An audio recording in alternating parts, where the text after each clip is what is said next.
Aloha! My name is Stacy Johnson and welcome to another episode of Real Talk with Real Stacy, where we keep it real about what it's truly like to invest and live in paradise.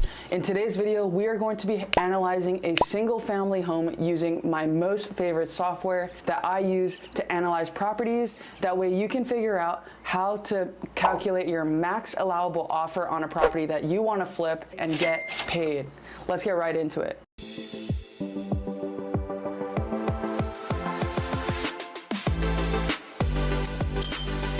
So first things first, I found this property listed on the market for $988,000 in Kaneohe. It's on 45-173 Lilipuna Road.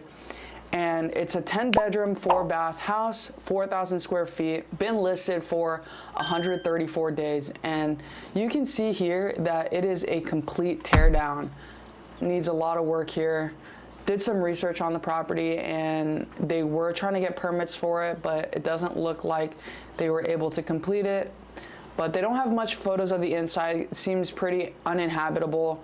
And so we're gonna see what it would take to rebuild this property from the ground up. I mean, this is a huge property, so this is gonna take a ton of work, about $400,000 in renovation budget. The first thing we wanna look at is to see the comps.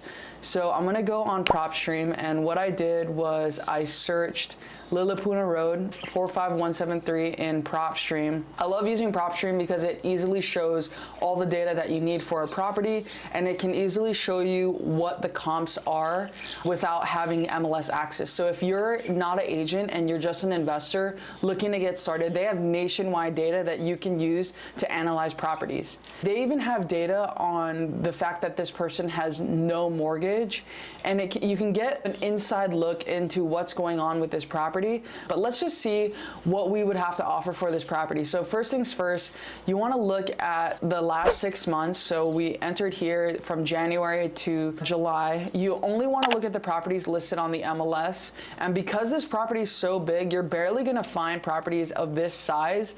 So I just put in the search here as 2,000 square feet plus, and all the properties that are sold here. We can look in the 0.5 mile because we want to stay in that neighborhood.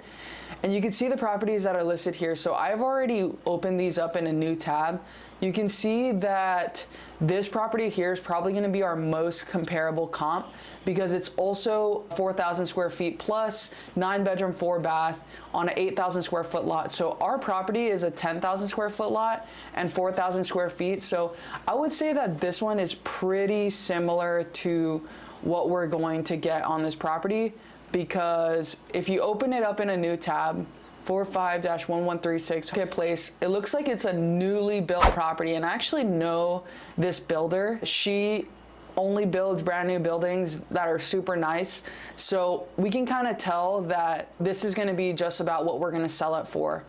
This was sold on May 5th, so it's pretty recent. So if we could just copy what they have here, we can essentially assume that we'll sell for about that much. When you can see here, they were listed since February and listed originally at about 1.9, ended up closing at 1.750. So it does take some time to list a property like this, and they're trying to set a new comp. So originally, it looks like it was listed in November of 2022. It took about 6 months to sell this, so just something to keep in mind. This properties definitely need full permits, which typically takes about a year in Hawaii, so that's gonna all factor into your holding time. So let's just say that it costs about $400,000 to renovate this property, and it's gonna take 6 months to sell it, plus a year to get permits and another 6 months to build. So let's just say we're holding this property for 2 years.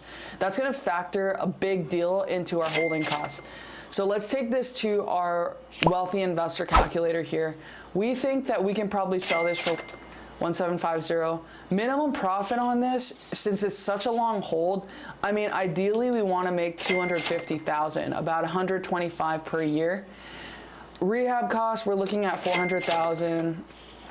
Realtor commissions, closing costs, utilities, taxes, monthly HOA, okay. Hold time, we're looking at 24 months. Sounds about right. Loan amount will be my max offer plus all my property costs minus the realtor commission. If they're saying my max offer here is $670, I think we could leave that at $680. Just give us a little bit extra wiggle room here. 11% interest rate, 2% points, total money cost, we're looking at $271,000, okay? Now they're saying my max offer is $670,000. So we enter that here, 670, and that puts us at about $250,700 as a profit. What are we currently listed for? So if we have to buy this at 670, they're listed at 988. We would come in about 300,000 below asking. And that's the reality of these higher price points, is that it's harder to negotiate on the MLS when you're at like $1 million property, because if you're 10% off, that's $100,000. Whereas like, let's say you're making an offer on a $100,000 house and you're 30% off, that's only $30,000 to work with. Whereas in this situation, we're 300,000 below asking. So do you guys think that they would take this offer? Let me know in the comments below. If you want to learn how to analyze more deals, make sure you DM me on Instagram and let me know what property you want to see analyzed on the next video, because we're dropping deal analysis videos every Friday at 1 p.m. HST. Aloha, and see you on the next video. Shoots!